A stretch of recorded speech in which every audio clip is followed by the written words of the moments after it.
गरीब बहू का जादुई घास का एसी। एक छोटे से गांव में सरिता अपनी बहू और अपने गरीब परिवार के साथ रह रही थी। बेटा, आज हमें ये रात को सारा काम खत्म करना होगा, कल ये सारा ऑर्डर का सामान जाएगा। माँ, मैं तो कोशिश कर ही रहा था लेकिन घास ही खत्म हो गई। अब आप ही बताओ ना, मैं क्या करूँ? हमारे पास और कोई चारा नहीं है, हमें जंगल से और घास काट कर लानी होगी। इस समय जंगल में जाने का फायदा नहीं है, कभी भी कुछ भी हो सकता है। जंगली जानवर रात के समय ही बाहर निकलते हैं। अजय बिल्कुल सही कह रहा है बहू। अरे माँ जी, हम दो लोग अगर जाएंगे तो कोई जानवर पास नहीं आएगा, और फिर इतनी जल्दी कोई जानवर हमला नहीं करता। हमें ये ऑर्डर कल देना है, आप ये भी तो सोचिए। लेकिन बहू। माँ जी, आप चिंता मत कीजिए, कुछ नहीं होगा, बस आप बच्चों के पास ही रहना और उनका ख्याल रखना। अगर ये ऑर्डर नहीं गया तो बच्चों के लिए हम गर्मी से बचने के लिए कूलर भी नहीं खरीद पाएंगे। सरिता की बहू भाविका और उसका बेटा, वो तीनों घास से पंखे कूलर बनाने का काम किया करते थे, इसलिए उन्हें घास की जरूरत पड़ती थी। वह आधी रात के समय जंगल में जाते हैं। भाविका, जरा से भी हलचल हुई तो मुझे बता देना, कभी भी कुछ भी हो सकता है। ठीक है जी, मैं आपको बता दूंगी। अजय और भाविका दोनों ही जंगल में घास काट रहे होते हैं, तब उन्हें झाड़ियों से आवाज आने लगती है। क्या तुमने भी वहां से कोई आवाज सुनी है? हाँ जी, मैंने भी सुनी है। मैंने तुम्हें कहा था ना, इस समय आना ठीक नहीं है। चलो देखते हैं उधर क्या है।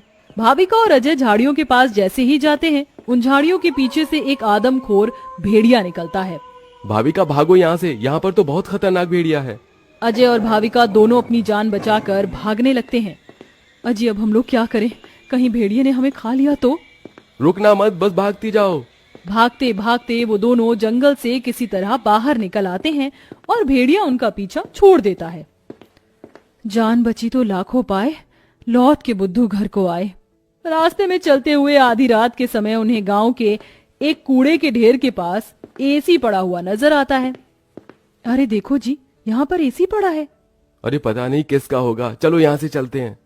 मुझे लगता है किसी ने ऐसे ही डाल दिया होगा। मैं तो कहती हूँ इसे लेकर चलते हैं। भाविका अजय को एसी ले जाने के लिए मना लेती है, जिसके बाद वो दोनों उस एसी को घर ले आते हैं। तुम दोनों तो घास लेने गए थे, ये क्या लेकर आ गए हो? ये हमें रास्ते में पड़ा मिला। जब हम कूलर पंखे बना लेते हैं तो एसी भी बना सकते हैं। इस खराब एसी को छोड़ो और ये बताओ, क्या तुम घास लेकर आई हो? सरिता के ये बोलने के बाद जंगल की दुर्घटना के बारे में दोनों बताते हैं, जिसे सुनकर सरिता हैरान रह जाती है। अच्छा, इसका मतलब बहुत बड़ी मुसीबत से बचकर आए हो तुम दोनों, और साथ में ये कचरा उठाकर ले आए। वह तीनों बहुत ज्यादा परेशान हो जाते हैं। कल का ऑर्डर पूरा करने के बाद उन्हें कुछ पैसे मिल जाते, लेकिन घास न होने की वजह से उनका ऑर्डर पूरा नहीं हो पाता और वह ऑर्डर कैंसिल हो जाता है। अगले दिन उनके टूटे फूटे घर के अंदर धूप की किरणें आने लगती हैं, जिससे बहुत ज्यादा गर्मी हो जाती है। हे भगवान, कितनी गर्मी लग रही है, घर में पंखा भी नहीं चल रहा है। मुझे भी बहुत गर्मी लग रही है। पिताजी पिताजी, हमें बहुत गर्मी लग रही है, हमारे घर में एक पंखा भी ठीक से नहीं चलता।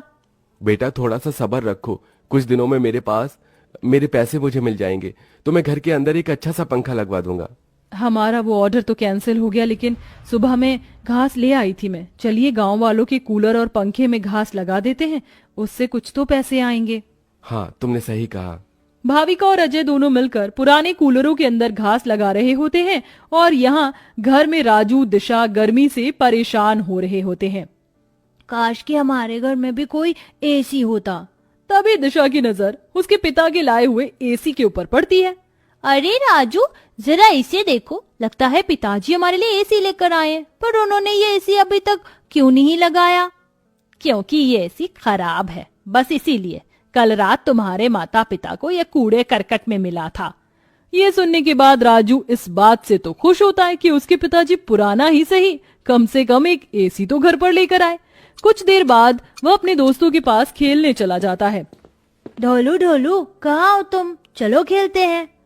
आज मैं नहीं आ सकता, बहुत गर्मी है, और इतनी गर्मी में मेरा मन नहीं कर रहा है आने का, क्योंकि मेरे घर के अंदर एसी लगा हुआ है। मैं उसकी ठंडी हवा में ही बैठना चाहता हूँ।